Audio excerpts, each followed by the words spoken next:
Kurumjari. Northeast window na sandokchariba news analysis meeting tabiri bapumna mapu ahan bamakada adongi host ahong shangbam liril na taram nokchabagaloina na ikai khumna bochari.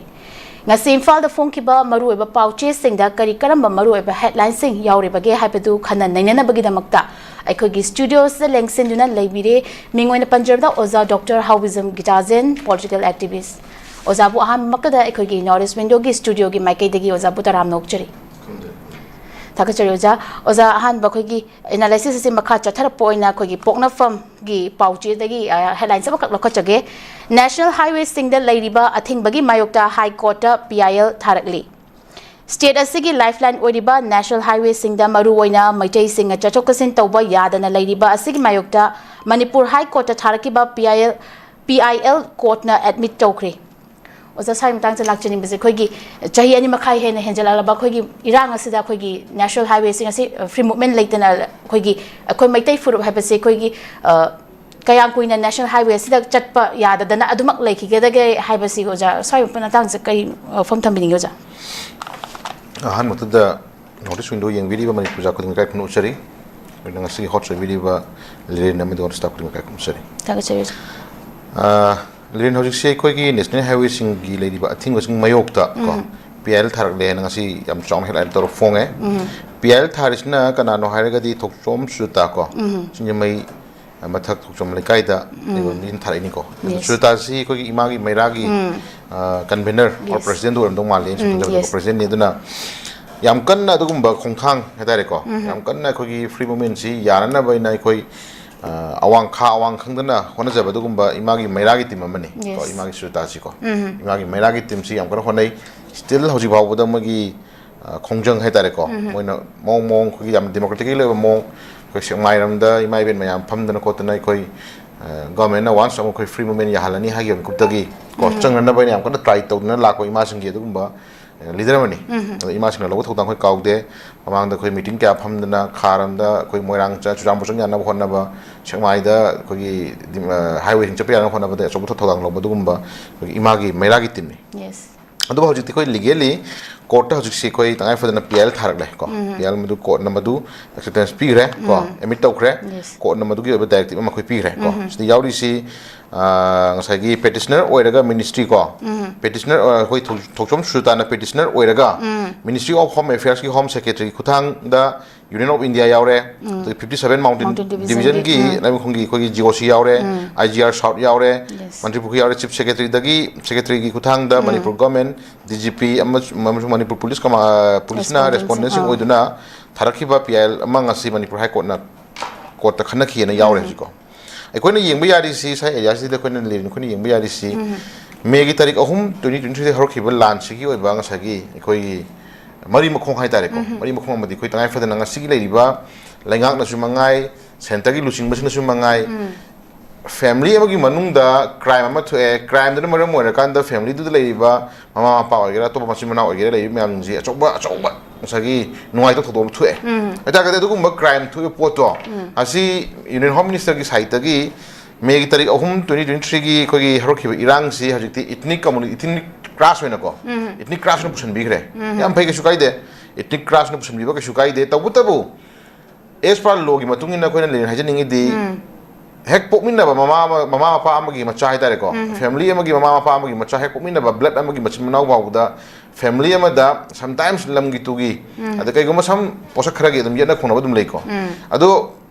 mama masa ani ta mapa ga masa ga yena ba su lei ko ado madugi potu kota case langkhana matung na kai dore koi court ki oiba du moyel lam hai tare ko mapana bulala su masana bu sumasu masana bulala su mapana bu sumasu natragna masimana ani marakta khanari ba ani dugi oiba court ki oiba thongda laktara gadi justice amade dum pi hai tare ko ta sengna mayam baduna lali manang padna chumi manang padna lali mayam na chumi haraga justice amade pi hai tare sing ko court ki thong laktara gadi hasu tangai padna koi na hajin sorry hajin ningi di ta sengna megi tarik ahum 2020 harkiba irang sida ethnic crisis hoina pusan bigre Ministry of Home Affairs na adi kanana hobuno kaidobugi haurino kaidobugi pendribono kaidobugi pendaba leiribono habase si sai area sida government gi ba clarification pi di batam wera khan leba ko sahi ani ga khoi hasu sahi ani ga almost 35% almost sahi omya phajak torobani ko sahi ahungi maya da free movement ya handla thamba sahi ahumgi mayada aikoigi tangai fadana ethnic crisis anigi marakta thokna basima anigi thokna lani haina aikoi community anigi khadau chaina bani thokpani haina haira bhawbuda justice ama pidra thambai je achuma wayen ama pidra thambai base sagi area sida khoi hajaningi di thawoina tawgena tawbako thawoina irang thol laganda kariguma center ki lusing masing gi oiba magi apamba aningba ama khak phangna ba aikoi arun me agenda ama le rabra habasi ko chingdang ama krem ko marandi espa law leiba amani ko crime yadaba logi mayo thok to khuding makse espa logi matungina akoi ai mi bo rasu magi mi bo rasu any one person ko logi against lak thok khuding mutudi akoi se government gi leiba employees gi marakta government gi leiba employees gi marakta na government gi law pai riba law making body gi marak singda leiba top leaders sing khudam moina bureaucrat officer so hairo is hairo abs hairo mn minister hairo law thugai thok to tar ga di mo espa logi matung among pharga mo wati min haitare ko same law makhuta pairaga law makhuta pairaga law salai riba missing duna law ge against thok tok matamda madu law na pharga wara in haitare pramani ko adamaina khoina hajaningi di tasengna national highway singsi sahi ahumgi maya sahi ani ga thata in pan phajala basuk maya da thinga ga thambai ba je asi law na yabra question ne ko hin question ko adu law na yada thawma tawre haitara ga di ethnic community anigi makta khatna ba chaina ba tuan thamaganda adu su moresh lakchani pramani ko adu bu law na yada thok tawri ba sing dudi ko kanana thingi bano adu kotu oigera itl oigera keso oigera kene whatever oi kuki nb oigera mogi fronted wing mayam duna notice thok thok tuna highway se pa yaro thing kamum di yauri dina ko ai ningi se highway thing se kanan thing bano masak tak taba mi masak khang daba unseen party amna thing bani haige na hairo natra kana chucham pa se kangpo pi power se pa dina kotu na thinge adagi koi kero kene whatever mogi shuda leba kangbu sin thinge natra then amana chusampur sangmadana muk itl thinge whatever issue madi lei dina pramani ko adumaina khoina yamna mayek seng na national highway sing chappa yagi roye na sayan chappa yaroye na claim tori kangbu sing je masi logi mieng da moisi lo na yaba mi wen lora bra question ni lai di ko adu moisi gi mathakta logi matungina thawok lokpa si yada bra question ni ko ngi ni adu yeng lai kangbu sing ta ko di tawhali ba kangbu sing dune yeng kangbu sing mak tamagi oi aron planning am lai bra ha du question am chang hang nge ko ana ngasi di kai dawre court ki doctor lakre mamang da court ki director ki matung na ju ekoi national highway chappa yaba ya pi yahan ga do buni gai je government direction to ki dum thena jagre ko then the doctor ministry of home affairs na mamangi sahi gi khoi gi tanghai sa sahi gi tanada lari tanghai ta sahi da koi mamang da ministry of home affairs side gi ekoi free movement yahan ga do buni gai na ekoi chappa hor bim tang da koi jamela ta da na ji to ri lam yang khoi ure ko then adu gi tai da mungara na ha da moi kui da na mo koi dawre loan thupna hai tare ko aro thupki da khoi gi mi uhini hai batagum kai kuki gi sinau khara mo sai kar hai ni khoi gi parcel tha bi da hai tare ko post office da khoi gi packaging torga ekoi posai a delhi da le mi da koi pot phangna hona bada packet torga posai mi amje packaging torga sin nam jala ga tha bi da moi government gi le riba sipoi sing gi vehicle sing da ko loan na mi khar pula kan da airport gi kuki flight pai ba hore hai gumba adi mai tai sing ju ga dawre ngai pha dimapur chapa yare ga ne hai gumba ko adugi hai ba thoki bo order sing do ngasi makata na continuation oina aji free movement hen bira bra question hangning ba lai ri ko adu na ngasa gi sai area je center sing gi na state lenga ki babu chen seng na pona makak ekoi na uri si free movement ya han ba ju esma logi matung na sabsana madu khoi ngak sendana chahan mana ta bhai ko ekoi gi mi ugini hai mata gum packaging to pu gi type chatna ga to gi thok to adu masum masa seng de ba ko len ko khoi na sugumba thamoi seng do mayam jing si khoi kumna yinga kan da yam noite adu ba hojik imagi mairagi ko president biri ba khoi thokchom sultana ma sultana nga sai kare hai ne hojik ti pl thare bosok si tangai phadane khoi thengna yam phai ko du bu tangai phadana court ki oba direct on shoi lakani ko lakani hojik khana dabi aroi ana hojik lai ri ba nga sai gi government gi sai ki oba nga sai report ko hore khoi admit to khre wari khana ba hore hojik ko ana si yauri si khoi gi tongan ma ministry of home affairs ki mem yaure adu philippine mountain division gi khoi gi laima khong gi cgoc yaure adagi igr sharp ki yaure chief secretary kuthang da manipur government gi dgp yaure ko ato to correspondence am su shame si da ko ata ga sing mo gi lakato mo gi pakum ji ko yengo tare adu bu sai area si da lein khoi hajan ngi dana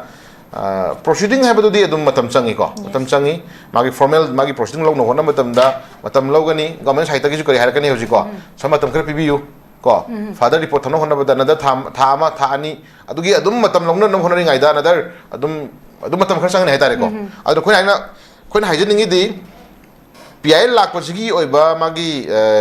point du chu ngai boina government na athu matamda khungthang ni khot pirakanda athu the free movement ohen bidudi project in the interest of the general public ta ko public sing yeng madu action lo thau ta hodinge bako aduna kun hajing sai area hajing idna lerin angang ni ngai chawba angang ni ngai kanba ma them na hona matamda ngasai gi namu aha pujara ga ta ko namu aha pujara ga ngasai gi sum them le biduna yak to thang lai bako aduna kun hajing di lamen tu hen ba ko cookie drug mafia cookie terrorism to thabuk singje masi legally yabra yadab ha ju yum change bako moina taliba demand moina phangni ba pami ba khalon moina haini ba khuding makto adum legally officially ko government to na bi ko shukai de adu particular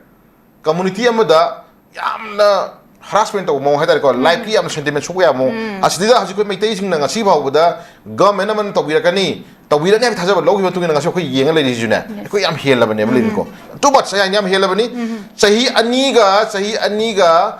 aniga thama taruk tare free movement ya handana khang le ba ha ju malim ge le ba amada ngasai ka ni se kano Russia ga ko adagi akhoi kari ba akhoi kano ga kama le ba no kana lang tono ri ko kano ga akhoi Zelensky kano le ba ani du lan chona ba du ba da ko le ba ani lan chona ba du ba da tagai phana ji tagai phana area khara da sis pya tong na sa tong sing ya na ba khotna ba ga antong ri hai ta ko le ba ani country ani gi lan chona ba du ba da country amana interfere to kan da chong le ba amana interfere to kan da sai tagai phana khoi changthok sing ya nan ba then matam khara civilian chu tana ba khotna ba ko civilian ni mhun lok thok ba ya na ri hai ta ko adugumba leiba ani gi war du gi hinokna isagi leiba manung da refugee sing na drug mafia sing na terrorist na ko lan bauda ai khoi je free movement han da bai je masa chai area the government gi over le ko lon ji kai na bi ma khoi yam chau question ba la khre ko aduna khusin mi lani ko khusin mi lani ba jam clear oi pa ma mi khoi dum khangi ko maram de jin noi ka pale pu de phali ko noi ka pu le khre ji noi ka pu le khre adu moi thiem theno kan honari intra thiem no honna basna maram markanda community am dadi ta fa pura mentally physically financially pura harassment to bire ko nai bire ko aduna sugo mayam ji ko kyam kuina khang lagi to question ni lai je den amana mu tawri ba magi thong thwa sing je basin lo na yabra indian democracy manung da lo amana bounding to binding to lai badugumba citizen mayam ni no lai bu kholom je cheli ba ko je khongthang je basin lo thuga thok to kang bu sing je basin mone tong si lo na ma du binding to question ni lai ji ko aduna ji lai film je khoi yeng batare lin ko yeng batare khoi gi ma sultana khoi hajik ima gi maira gi sultana hajik ma PL thaba hora bani na court ki ju director am sela kani den adu asigi manung da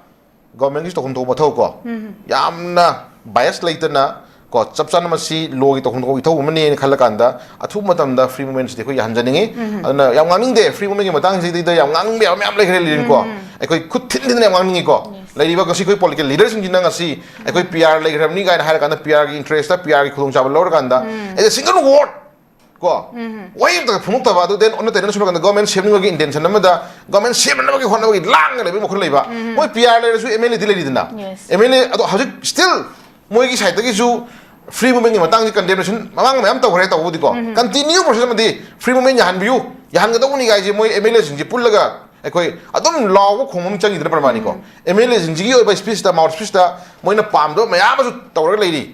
o nungai ta ba ji moi su yauri ko free movement ji moi yaning de continue civil society organization gi lai ima ibe ning na nomagi shuraga nomagi kana tawje ing manung da gi are ba khaina ra puthona ra ga ngasi leiba ki da mot ne ngasi ngasi gi imagi mairagi ogera to ba civil society organization gi lai mi am gi na angam khaina ra ga free movement han ga do ni na continue ngasi tori thau ma am je so mana same thing lai MLA sing gi masin da gi ga phatane khoi free movement han biu han ga do ni mo chwan lo thuai thau to ko muslim ba khoi ba khoi lai ga je hai ba ya ma ton khoi oi hai ta ri pram oi moi hairam be ya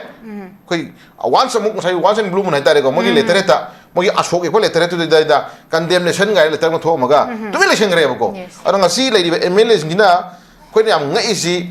PR lai gre ado khoi MLA gi shakti lai jadre power lai jadre na har ga silent spectator election la ga nang sai gi praja sing je ngau tham ba da sum yeng lai ba kholo lai ba je si nuai ta ba lai aduna lai ri se khoi kana khoi na jeng iduna MLA hai ba gi post di lai ri bani na moi da honorable MLA hai ba gi tham lai ri bani na moi na democratically as far logi manung ngang ba odi myam lai ngang ya myam lai myam lai din praman adu gi poto striking ko to honi khoi lai ba ko anang sai civil society organization gi lai mai ben adagi na ha me am adagi ko CSO leader me am jina law kom thuk law jini ko khong du khong jini kayam kuina moi law am duri ge thà ni hum lar pada kai financial kai paisa nang moi lawam duino kai dagi moi karo to kom dena khala tok se gini tan jagi hai bagi pot na sum leina re ba khoi ko then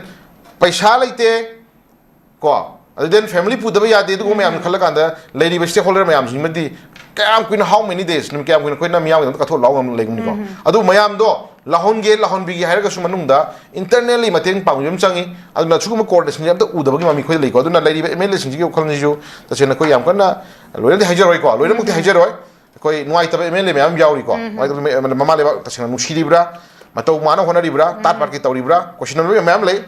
chatpa yadana leiraba sahi ani ga thatare riba sulaba jibauda ekoi adum yajarakani leibuduna di lerin sai area se khoi jingna paisa paiba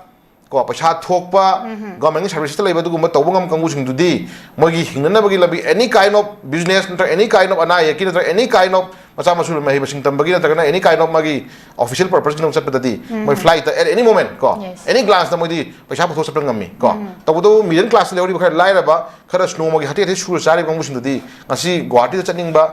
any Kolkata setting but Delhi setting whatever my purpose of mutung na ko adi chhatra na ha mayam ngasi competitive exam da mapan setting mayam lebu sing je hana Guwahati exam center piram ba exam tharma mayam ma Delhi tharma mayam ma Maharashtra tharma mayam ma Kolkata tharma any kind of hingan na bisa mayam jing sini ka daure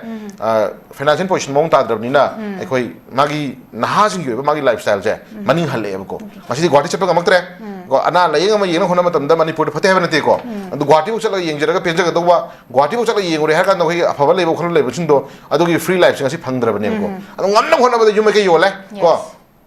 awa ba wa ko be na rabane chuma yam je kupna yeng chang eduna lay free moment ngi matang da thoi ba isu matang da lerin pen da ba nuai ta ba na tra na sagi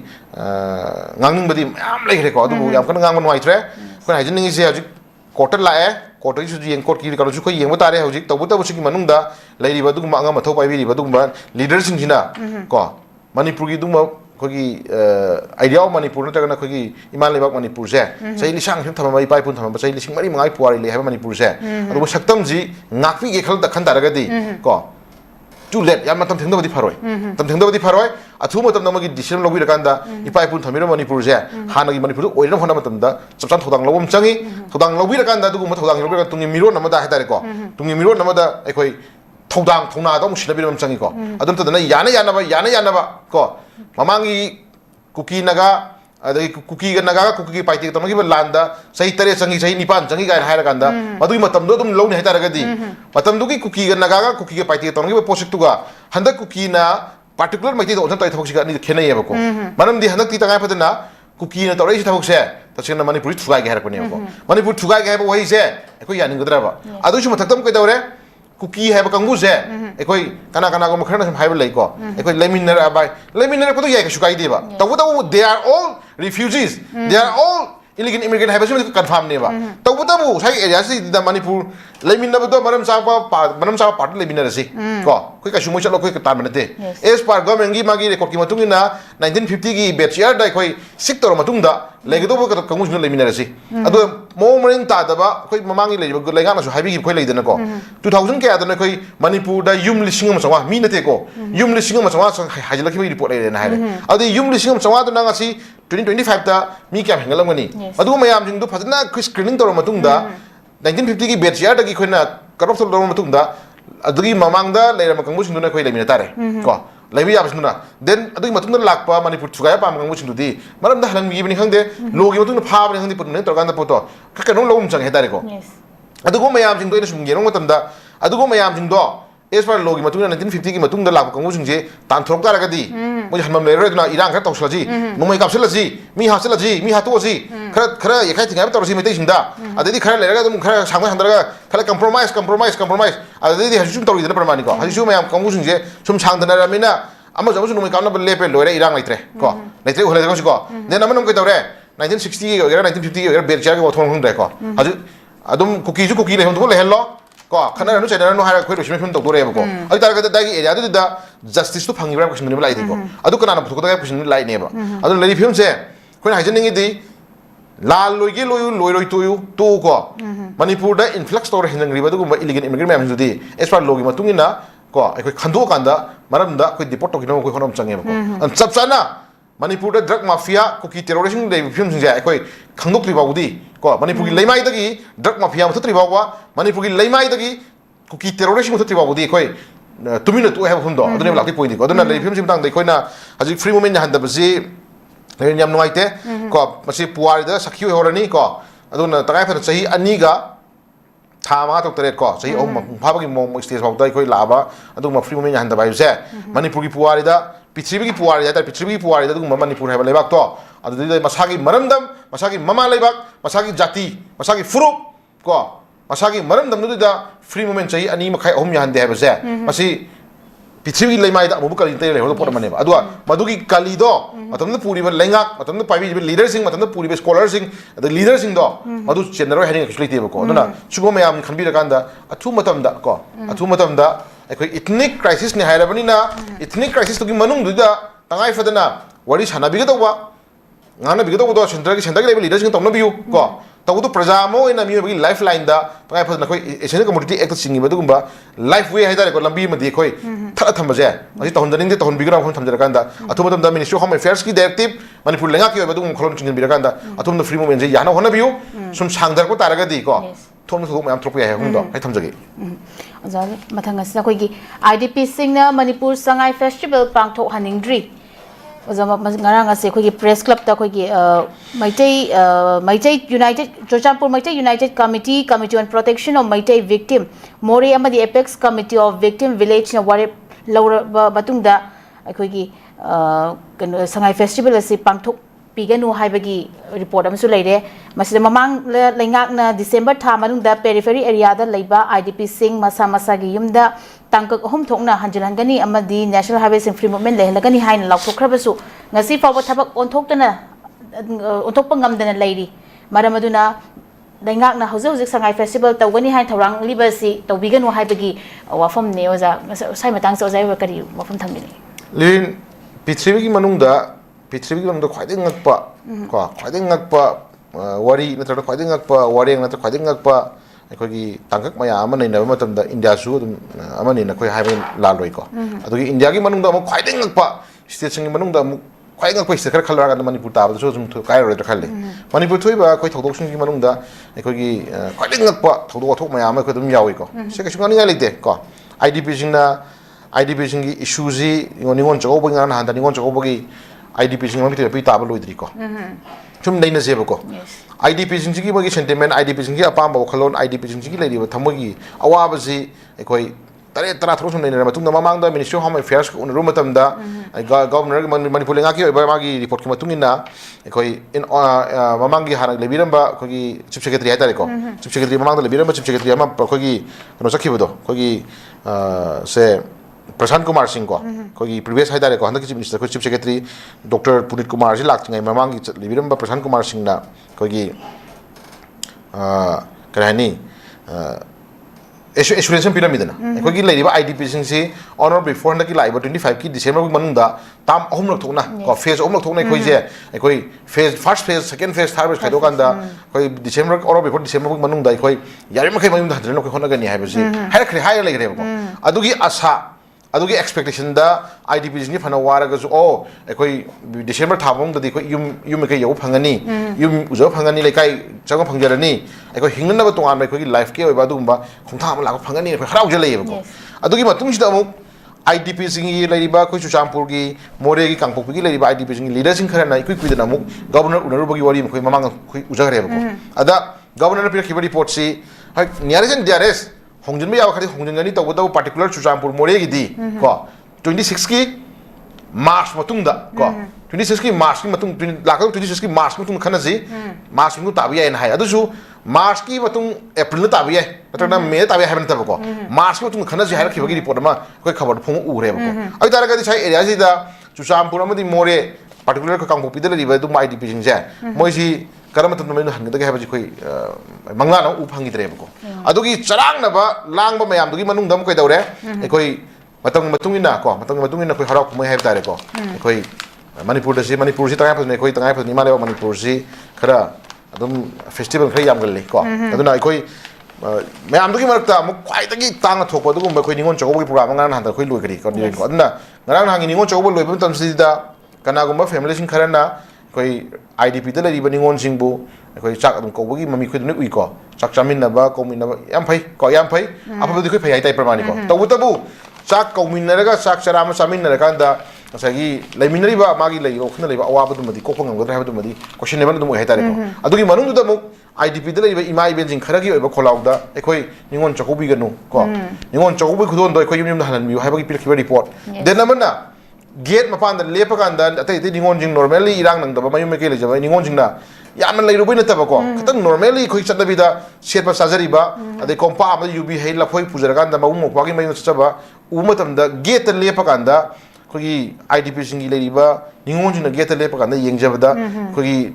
nungshut nungang lai ba du gumba nuai ta photos me am khoi u khoi uri dina ko sugum ba thamoi gi nuai ta mari me am je hai kana go pasha pai ba tawbungam ba khoi ka thopungam ba to to pa stakeholder me am na khoi ningon chau ba si any community khai dan hai ta re ko jiti noina chakong ri permani ko adu mayam gi community me am ko bun na amani adu especially IDP sing na ko bu poto khoi ma gi DRS angam ba jin ko bi du di am phare ko taw to madumang na mogi thamoi je pelen manga mabra ha du madi question ne bandum oi nem ko adu gi nungang ngai marak sidam ko dawre government gi oba decision gi matung ina mo haju se mo ekoi sangai festival dai je kung taw ne hegal ine ko sangai festival si kam maru oba potno question ko ne nam sangi ko sangai festival ha ba posaksi kam maru potno hoi sangai ha ba si pichri gi phung ta phangde india gi manung da ekoi apik pa state mo jari manipur gi ekoi apik pa jaga ma ekoi phangi ko yam atang ma sam khalam mani adubu sangai festival si pangthok ta matam da sangai je mang hidra sangai festival sina pangthok ta matam da sangai je mut khidra mut loi ko sangai festival je nak chai pangthok ta matam da ta sangai gi magun han dagadra han tharoi lin ko ado tabu festival ama tawra bani na festival du la ka dori ba di tawdui ko mai du di lang ba nungai ba lang thok pa that VIPs me am la kan da ma di chai sakmin na ba whatever sangai festival sina pi du impact kai do tabu sangai festival du gi marum da adugi pangthok tu program du marum da ima iben mayama 60,000 plus IDPs mayama miti pi ta da na si question jena lanjena le haba chu wi mun changi hetare ko adugi pen da kholau du ni aduna nga sai khoi je ta seng na state na su ke dawge bu state na su manipur je irang je neme irang lai tre haba yaran na ba ki khona ba matam da ke dawre makhan different makhan gi lai ba program yang je khoi tangai phadana kare hani hena sinjal la question lai ko aduna sangai festival ji taseng na ai khanda masna ai observation ni sangai festival changa do pasha mayam hindo thada sina ga do changa pasha mayam hindo hanaki ningon chago bu da hangana yeng biramaga hanaki sangai festival je in the interest of IDP sing yeng biraka yeng jara kanda madu thada do fanjel pak karor thada ni harasu lakh khar thada ni harasu adugi fanje khoi sangai festival ji khoi hanaki chahi khoi tawra roi tabu to ningon chago bu khoi priority pira kanda IDP sing especially IDP sing do ina ko moi ngam jaba khoi khudol por pira ni ga lenga lok thok pira moi tara gadi madu ju hena mai phangna hetare lin ko adu su tawide angam kharna adum shabai kharna adum adi thamoi chawa thamoi seng manu shi kharna mayam cha ko wiwani adu government gi oina especially IDP sing damakta particular package ma chong na kai thopi dana sai ningon gi damakta magun harau jana pension na ba moida ekta lupa chonga pi ba kampalam pi matam da maduna ki peng da ko chleite ko tabu government na IDP sing especially IDP sing gi damakta thawai yakchang yawan lumna khalli ko ga do khanme yana na ba dugumba ningon chogo ba gi festival du di ningon chogo ba ba si tangai phadana ko gi tangai phadaba nak ki poram suli jare dana dena mana sagi all religions kuting ko any community kuting any kind of community kuting maksi dum ningon ni ko ri chak chamin ri dana permane nusina ba potu ne ba adugi nusina ba du da particular IDP sing si de takai fa focus ka pibi kan to biro moi taragadi IDP sing thamo gi pen da ba pawdam mem phungdori me hindo phungdom da su ya ba ado haji takai fa dana ka dawre manipur tang na phangma du mo sangai ma khanje ta singna ekoi preserve to dana yok na lekai locality gi leaders sing na madu sena dana ado khun akoi bagi lei ba du gum bang sagi prajamiam du na ngak sen dana ngasi government me kai da gi su sagi lei ba department officials sing tham dana sena na phan thami hai tare ko aduna handak chai ji ma khoina koi sangai festival pangthok to matam dai koi da sumang ngai leite sangai festival pangthok to matam dai koi sangai mu khidu ko su leite ko tabu issue that madugi harau kumai dhumdang lang mu khotpa to ma yam dana maram kan da laira jara ba dugumba sagi awa ba thing nangiba IDP sing gi ba thamoi pung dadi mo ju miye bani yening musalakani ko yening musalakani adada family de tangai fa ticket system la kani mi ma dal pa cham ro kani chani ko heng ro kani ado family amagi angang pi ni pa ma yam da pura sapa matam da manung chung matam da sai ka ni kan ngom lai ni kani chani kan thakni kani adugumba gi awa ma yam family gi lei ba IDP sing lei ba awa ba ku uyun changi ko adugumba issues ma yam da expensive मैम तौदना मम्मी ती तादना mama Mopa ना मचा हिंदू सागी the मचा Hindu इमाई Sai festival यम चलुगे N पसा ना पिउचनी the पिउ निरकपा they mama Mopa न पिउ द बि गरो लाकपा को थमोय द अदुगुम आवाज थिंग मैम दु उरा कान के तौरे अखोय सिनिंगबा को सिनिंगबा नत्रगा ना सागी ओखन लाना खनमगी इंटेंशन मखोय द फोन बि लाकपु यायब को अखोय हाइजनिंग इसी normally लाल लंगरे highway इमुंग हिंदबा बुदा ngasi masa masu mana mama na bajing tinda berterang kayu masan ngak मैम फमिन लुपा चाम पिउचनी चौम पिउ लुपा चाम चनी भेलू जे किलोमीटर बने को फैमिली अब थेंग अवाबे लान लंगद इमुंग मचा मनिंग थुंगना होना मचा अपेन मैम से निंदों पोम लेको सुगुम हराव कुबजी पांथोब कदौरे अखोगी मैम लाकदो तौरकदो मैम उरकान IDP फैमिली लीडर ममा मपा खलकदो खलोंजे उहन चंगे Sangai festival le thada kadawa yang graba project tu pisa me am do sam tangkhai am tang oraga su puthok pira kanda especially IDP sing da kari ke orphan lady ko kari ke orphan lady tham tham tam yore hoji ko kari ke orphan lady kai da wi lady ado ningon chau ba hau gore kon ado especially sangai festival ga mari na lagi koi doi doi na ko IDP sing yoina koi awar pa da kai khra bateng bang jari khali ga na government mi ngam sanction bi daga di line su yani mi su yani lerin ko aduna mase china chanabi yoina china phagda khali tongan ba hoi sangai festival tokjaning ba tawraga ngasai ai business tawraga ai pesa taloi kholo khan kamu khara budi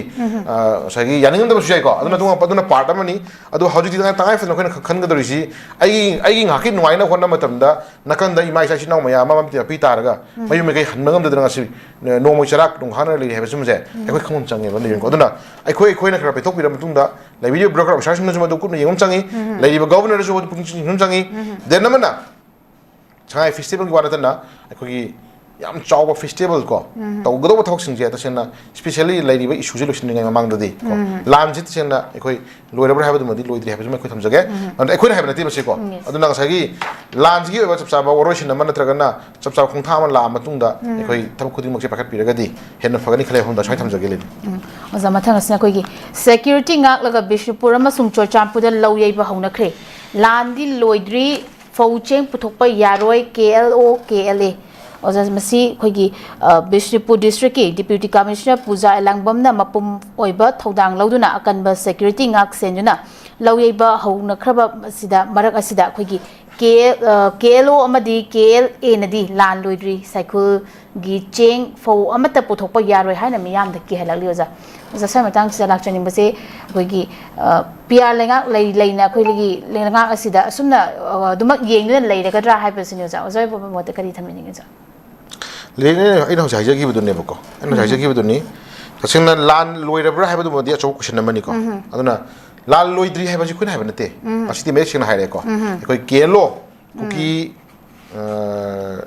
kuki national organization ra kene ko kuki national organization kuki national army ko sugumba loop anisina lan loidri phauching puthokpa yaroi ga ngasi phone dum haire ko adagadi lan loidri habaji kun habana te bako Cookie Hajabane, the Queen Loidri, having Maram can Haragadi, a Queen Ladin Loidri, Hina having Maram can Haragadi, third May Kudingi, Tarik Om Kuding Handulakadoriba, a cooking a city almost 31st Nico, Hayang November Hodore, November did 1, 2, 3, did 3 quid in the Zeboko, did 3 Kudingi, separation day and a cookie Yedumba, a cookie Shia leader Mayama, the cookie Laloba, cookie terrorism Mayama, separation day Bangtokan Lokore, Mamangi, Target Ohunda, National Highway, go. Handle thing on national highway again. I'm going to whole communities. That any Asian communities go. I'm the Pubia in a Puntrain to go. Puntrain to Bandoxilakanda Kadore, a queen separation de Bangtokre. At the Bangtok of Nakadore, my cookie, village volunteer, and have a Kamuzu, form no my Paraganda, Jagama, the Kogi, Gunchul to Boki, and Tarpu Ureko. I don't talk with the separation day happens to the Moita Sena, a quickie monkey frontier organization lady, but Keno, sorry, Quickie Kariba, Quickie Kampupida is a quick Kariba, Quickie Lalmo Cookie, Keno, Keno, the Rimo, Quickie, I tell you, Kesho, whatever, go. Lady Mayam, you know, phone Sotana, Mating Bangana, a phone Badugumba, Saika Hani, Tomayam, Tower lady, other Takodi, I do get Tori Poto. Adugi kudam lak changam dono kai daure lambi thingmang ngamiba chatpa yaroi tawng ngamiba gun chinu noi pai na utpa ngami takpadi la loidri haibani metro adi anytime moi at any moment da manipur no mai kapang ngani moi any moment da mai tei sa hapang ngani at any moment da mi phaba ngani at any moment da moi tawng thok tawng ngani haibagi ba warning threat taw lai li batung ko madu moi to potuna ni ko adana haji khu da moi na Bishnupur district ki haji lai ba puja elangam DC puja elangam si yamna khoi thagal li ko nupi mo jera ga sumangon da thama dum lai mana lo gi thodang si khoi kare haini Bishnupur district ki oina particular handaki thorke be lan si kuki terrorist lan si maru oina chuchampur de horaga Bishnupur district ki manung gi lona ba ko khoi torung bangla phoksa da thoki ba yam chawbai shu ba thorke por mani aduna sugumba yamna red zone oi ba area kharas dida taseng ma khoi Bishnupur district ki lebi ba dum ba khoi DC ko madam na sai kare ni security ko Bishnupur district ki SP mari na ba kansan magi district lai ba dum police officers me am yor kan phang phumna ai khoi haji lo matam ni any kind of magi thon da ba thok na ba da makta ai khoi full security pira kan da khoi lo on ga do ni hai ba si yam kana man packet bi ba se si yam phai maram di security full nga khoi lo thana khona matam da ai khoi PR lai na no mai kapthar khoi khoi me am lai khare ko fuala da khoi an ma no mai kapam da makhuta pan da khoi siau da ba lai re sing lai ba hingo bani chu ma yam ji thon ning da ba gi security measure la kholi se that means in attack padi government side ta gi chu dum apprehension lai ba ko hai security full nga ga khoi thon thok ta na ba gi da mak khona ra kan da khoi fau cheng ko sahi ma gi chajan na ba sahi ta ga phadna khoi lomi me yam ji na sai phano hona ja process se khoi phano hona ri se asing na si chu part amani dun si asoi ngam yohon ba ya de na si government side ta gi DC side ta gi lokhol mieng se si si chu khongthang amani adubu lokhol khongthang ji gi oi ba manungi hidden agenda ma hai ta ga di taseng na at any moment amada mi hat pangam ba no mai ka pangam bagi thona amadi kuki da lai bani na tawra kadra hai bagi president ne lai prosok se no lirin ko duna DC na matam chana madugi security measure lokhi ba yam phai then adu matai da kun hai jning si kuki terrorist ngi di moi se khudam moi na khoi gi ka ni cycle dagi na ko cycle dagi moi cycle da thok lo phau cheng chak mayam ji puthok ba yaroi moi lal loidri na ji phong na hai ri ko lal loidri whatever mogi laiba kendra sing mogi laiba lekai mogi uzari ba phauching mayam do amta puthok ya gi na si keno ne kele ne moi phong laure ata ga di la loidri heba se kun habnate moi na hajabani ko aikoina high point na kaina ata ga di moi tawri ba activities moi na ulai ba thong thoda moi na tawri ba chathari ba tirim ura kan da la loidri hebani free movement handa ba phone na separation de pang thokpa phone na noi pai ga gan thri toba phone na highway chalam ya handa ba phone na moi na ngang sei mayam ta ko di la loidri hebdu nem ko adugi ma taidam ko dawre lo pan thaji ji ko dawre phau cheng puthok pa ya gi roi lal loidri ke lo ke de haira bni na yam distinguish na haira se ko adi lal loidri hairi ba dugumba ke lo ke ne se moi ma thakta government ngasi kai dogiduri ga question ko hangene ndi ko si lal loidri ju moi ko ki na dum haiba ko mogi apama phangdi ko na gin law hini dum haiba lambi ju lambi ya da ba suno kan na mai on jala ko mai ti on jala kan na khunga ko chai naw hin ta na phaba khunga ko chai naw sin ma pa season ba ko ma se ma ta ka sai divide policy je hu kam se laga ko ma se ta nu sin da na ba su je ne hona ba ko sugum ni tinio me am je ko laibiri ba ko ki laibiri ba dugumba any communities ko except kuki na level community me am je ko gyan tamin na change ko aduna ko punna ma toina manipur kan na hona ma tam ko thodang no na change ha phum ju tham jage ba ko aduna ji phim ji lerin iseng na la loidri have se kuki kangmuna haji kuki gi leiba kero kene haira bani na ekoi ke do ko have se koi section ngai matam oi di ko aduna makhata na su ke dore makhata na su ke dore ge bo ji tangai phadne koi makhata na kuki jing na nongoi ka pa roi have se haji leibiri ba MLA sing se ko ai na moi panjari si toin panjari kemate moi se mioi ekoi la kun thatu khare hem ba jigi mioi pra khujo khara jigi ekoi thawai kan gani lanthum kan gani leiba nga kan na moi dai sinara bane ba ana kuki na ngasi la loidri ha ko his da laibiri ba du ko gi MLA khara se asi kari hain tabi duri ge ko sin ne ko ne moi da ko na jani se kuki na amugan na no more nongmai ka pa roi moi apama demand kan tokjabagi wani center gori sanari akoi amuhan na maiti onjala roi nongmai ka pa roi amuhan na moi popi drug thara roi ga ha boi je akoi karam MLA na insurance people ngam biri ge to ju khangjening ba leyem ko ani ko punaw law bari yaro ta sengna mi kuki terrorist drug mafia ngina haining ma haiba aning ma ngang ba aikoi na sumna kan dang sagi koi masin na kuthina kan dang sagi tawbanga me na ko tawbanga me na koi masin kuthina kan dang sagi aikoi masin yingchon le matam tre ba ko na ju le film je ifong ba ko sana lebak press yaure ifong ma poni security ngalaga Bishnupur amasung Chuchamburga tainaba ka logi ba honagre lal loidri phauchen puthokpa yaroi keno kene ko yam chaw thane bak phong e oi targa khoi lebi MLA singse kari okhalon lebi ge ko sarkar semadane hena maru ebi bra noi masen munabane maru ebi bra adai party masen BJP Congress khunabane hena thok tari bra mi masasna lal loidri haiba khoi masai khoi de political drama tong leba sai rasa khoi ko politics tong leba ko ado khoi masen ata khunna ngana dana last ID Kuki naga lang tabugi mami or idrines Congress amadi BJP ani sigi oiba moini hunari jisum tar rogadi moi ani sina tasina thawaina lan chathara pra kai hangma lakhre ko ifong phong na kuki gi shude level la lobo jingina tawri thong mayam phong haira ju da khut thil am da hai di mo nam di ko Congress su BJP su onjal la cham manami ne kanda Kari manipur thuai ya bra gaina habin na deba ojan lagoi masen je mana hon mani to ta ko di ta sing na si yok laga di lirin ne khoi ju praja moina ko praja moina ta sing na khoi pung siba lai aduna sumna kandan lal loidri keno kene hari ba kamu singse sigi mathakta opposition na ruling le bi MLA sing na kai to bi ta ga ba se sidai da Congress amdi BJP ko na te vote kabiri ba du any political party le bi ba JDU oigera NPP oigera whatever any political party sing ji pujan bi rakanda lal loidri cheng chak phau cheng ku thokpa yaroi keno kene hari bu phumse chap chana ma sigi reaction am tong di ta sing na le bi MLA myam sin am to ina joint secretary oi lo bi rakanda ko ai ta sing ma sigi pakhum bi han jani nge ko maram di moina pi hai se ai ko na ji praja miyang mu sil pi bi ha bani ai ko mi la kun tha tar khare hem ji right si moina pai na moina vote ka handana moida overall direction thama bane ko ai ta ga di ruling opposition khaidana vote kari ba MLA le hori ba except ko ki MLA tara tan le hori ba MLA yang khaiduna joint secretary torkanda ngasi keno kenena lal loidri hairi se aduna takwadi moin lan pam kangbu ni moina lan honum hona leire moina lan lebak si ing taphandre moina irang skapne ba se moi MLA yang khaiduna choi to wirakanda keno madi kene gi mathakta amtang di ekoi legal li abda buk tor hona biyo case FIR parmi hona biyo maram di lan je tawna ba sem sara leiri moina ko eta lan tawna bi dongta lan ama leiri no warning tori kangbu sungje leiri MLA mayam duna tubina sum yeng lebi mathok ta de ha pot ni bi tuni adu mota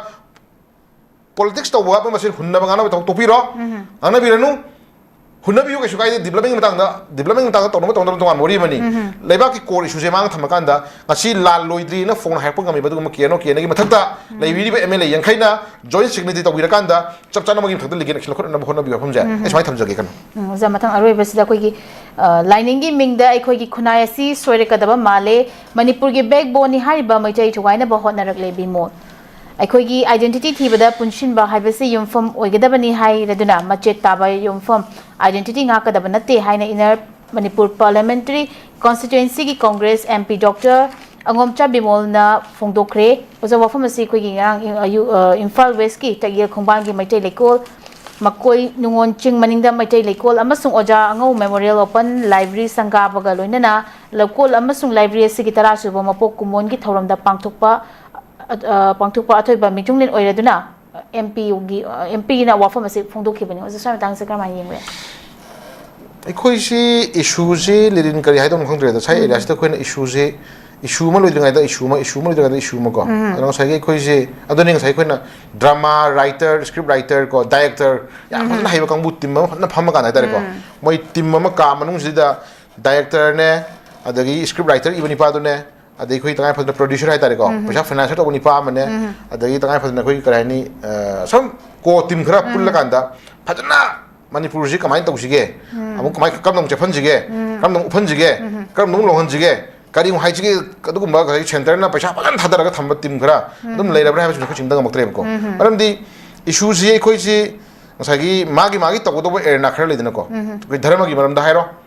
धर्म की मरम तवदो थबागी proceeding हम legend प्रमाण को मागी मान लोग दो रोल हम जरी को डिपार्टमेंट सुमंगाई डिपार्टमेंट पीडब्ल्यू डिपार्टमेंट ICT लेरिबा अदगी से वाटर रिसोर्स लेरिबा LDA लेरिबा whatever any kind of department सिमा मागी तोंगान बा दम ऑफिसर सिंग थमगा थौक तहलिन हाय तारे प्रमाण अदना खोइ जे जयान खोयान ना बगी टाइप तरगा खोइ जे गानिंग बा हाइनिंग फिल्म खोइ लेना रे खोइ जे को सिना खोइ जा मसी कनाना तहलप नो हाइबगी को क्वेश्चन सुन दम ले को अना खोइ जी सिस्टम नाइना को मी अमने हेक्ट लोइनमक loina scholar or have the yaro ko ma magi thim da ma magi part khara da ekhoi nang sagi commonly lady bale baki issues de khoi nang sagi pen da mayam do khoi na sum examine to jera kan da ama sum khoi khara sum haija bagi wani adu loina mak mi khudi mak they are not perfect ko mi khudi mak loina hiram da ma magi oba perfect jabai wani loina mak ta khanga hai have the yaro ko adi scientist origin ki ta fa ma magi hiram am da oina jama ta ne ko loina khoi na chini di ekhoi lady ba manipur ki lady ba yamna sahi lising mari manga le ro puari ki wori ta si june tangkak naina ko manipur ki puari da manipur ki history manipur ki khoi dharma haidar ko dharma ga mari ne basing je masina kana nganga ni ko kana na mas chum thokani kana na mas thok tokani ga je khoi system naina khoi ki maram param line haidar ko param sigi timjina e ko timjina manipur ki lejari ba khoi ki lakse ki ba khoi ki dharma ga mari ne base sina to biro ko denamana sigi scholars na sima sina to biro adugi mayam do he collective by dang sagi to am apun magi oba sagi join mayam dugi oba daitlo mo do mla na khala na pramani ko mayam do tana min matung da di sigi point 1 je si pukhalaji point 2 ji thamjala ji ga na khoi 1 by 1 khana ga do pura man hedare pramani ko na khoi ji chanai ne na ga khoi je amal loi de ngai da amal mayam national ga na khoi ji confusing point am sum le mai mi tai ko ana su mayam ni to bi da matang chana ko matang chana sagi khoi khoi moina yum mai cha ko do yum mai ama cha le yum mai cha ko do hana khoi lan wa chuma kana na mai tharam ba kana na mai suram ba do to an thang kan da chai yum na khoi kan nom changi ko mai yum do hana kal ma tung do horen kamaina horok yum mai no cylinder po khaira pura na jagana kana na mai suram no musida min tor min ga khoi um thirum changi ko ado mai do gorong chai ga da asba chi yum je to man tor ngani ma chi yum je chaubi na mai thabo ngani ma chi yum je chai usna le di yar re ko aduna first thing manipur thobe issue khudi makse issues mayam legani issues mayam jing je khoi na part by part to roshiminum changi to botabu manga taibu core issue hana khoi roshiminum changi ko core issue lo shina matungda core issue lo shina matungda khoi na gi dharma gi maram ngang ya na si ngang ya na si adagi adu mayam ne man tanak tremine khoi je pungthu thugai na adung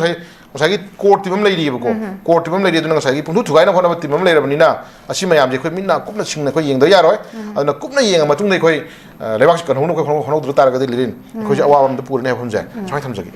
yam nuwaise oja na achin ba kaya kai thokpiduna notice window na sinjari ba khoi news analysis po saru ya biduna mapum fan bi da makta oja bo haninga itang thagachari loina na notice window na sandokchari ba news analysis matang asli loshinjare mityeng tabi ki bapum na mapu amuka suhana khuramjari Riyadh की private hospital की nurse की ahangba famsing kauri ahanba round की interview November की तांग मरीदा पांगथोकचगनी यामद्रबदा चही अमा एक्सपीरियंस लेबा ओइगदबनी एक्सपीरियंस लेतबा मियोइसिंगी ओइनदी रिसेंटली वर्क तोबा हुजिक थबक तोबा मियोइसिंगना अप्लाई तोबा यागनी एकोमोडेशन अमसुंग ट्रांसपोर्टेशन खुदिमक फ्री ओइजगनी माइगी थाकना बेसी नर्सिंग लोइबा नत्रगना पोस्ट बेसिक बेसी नर्सिंग JNM नत्रगना डिप्लोमा इन नर्सिंग लोइबा ओइगदबनी थागी ओइबा सैलरी लिसिंग मौद्रा दगिना लाख अमगा लिसिंग कुन फावा ओइगनी अकुपा मरोल गिदमक 9366230077 नत्रगना 7005273217 दा कांटेक्ट तोबिरउ नत्रगना अखोगी office sparkle educational service north window TV building हता न्यू चेकोन रोड लेंगसेन बिरउ क्लास 12 अमसुंग ग्रेजुएट लोइरबा महिरो सिंगिदमक्ता जर्मनी दा हॉस्पिटल प्रोग्राम तंबा याबगे खुदुंग चाबा पिजरी हाइरिबा प्रोग्राम सिंग अजुदी अहानबदा अकाउंटेंसी हाइरिबा स्ट्रीम असिदा तमनबगी दमक्ता कॉमर्स बैकग्राउंड लेबगा लोइनना 60% फंगबा ओइगेदबनी अनिसुबदा होटल मैनेजमेंट हाइरिबा स्ट्रीम असिदा तमनबगी दमक्ता एनी स्ट्रीम दा 50% फंगबा ओइगेदबनी अहुमसुबदा इलेक्ट्रॉनिक इंजीनियरिंग हाइरिबा स्ट्रीम असिदा तमनबगी दमक्ता फिजिक्स केमिस्ट्री मैथ्स बैकग्राउंड लेबगा लोइनना 60% फंगबा ओइगेदबनी मरीसुबदा मेकाट्रॉनिक इंजीनियरिंग हाइरिबा स्ट्रीम असिदा तमनबगी दमक्ता फिजिक्स केमिस्ट्री मैथ्स बैकग्राउंड लेबगा लोइनना 60% फंगबा ओइगेदबनी मंगासुबदा कंस्ट्रक्शन इंजीनियरिंग हाइरिबा स्ट्रीम असिदा तमनबगी दमक्ता फिजिक्स केमिस्ट्री मैथ्स बैकग्राउंड लेबगा लोइनना 60% फंगबा ओइगेदबनी तरुकसुबदा ऑटोमेटिक मेकाट्रॉनिक इंजीनियरिंग हाइरिबा स्ट्रीम असिदा तमनबगी दमक्ता फिजिक्स केमिस्ट्री मैथ्स बैकग्राउंड लेबगा लोइनना 60% फंगबा ओइगदबनी तरेचुबदा इलेक्ट्रिकल इंजीनियरिंग हाइरिबा स्ट्रीम असिदा तमनबगी दमक्ता फिजिक्स केमिस्ट्री मैथ्स बैकग्राउंड लेबगा लोइनना 60% फंगबा ओइगदबनी निपानसुबदा Medical Technician Radiology Assistant MTRA tamnabagidamagta any streamda 50% pangba oigadabani. Mapan subada Medical Assistant amasung tara subada Nursing haribasing asi tamnabagidamagta 12 natraga graduate loirabasingna apply toba yagani. Loinana Hairiba program sing asi tamba mahiroi singna thagi oiva stipend listing 100 dagina 1 lakh phauba chahi ahum phangani loinana 100% job guarantee in Germany da oigani loinana 100% education loan to support taujagani akupa marol gidamak 7005 063196 ta contact tawiru Nurse singidamak achoba opportunity ama puduna lakchari madudi hauzik Malaysia na Indian nurse singi oiba khudong chaba pinabagidamak midyang changlakli VC nursing loiraba chahi ahumdagi tadana experience leiraba miyoi singna khudong chaba asi lobiho khudong chaba adudi thagi oiva salary 1 lakh overtime incentive free accommodation ticketing amasung long term visa asina chingba khudong chaba sing asi fangbigani Akupamarol gidamak makada pisariba 7005273217 natraga 7005063196 ta contact tawiro natraga aikhogi office Northeast Window TV building hata New Chakun Road ta lengsenbirau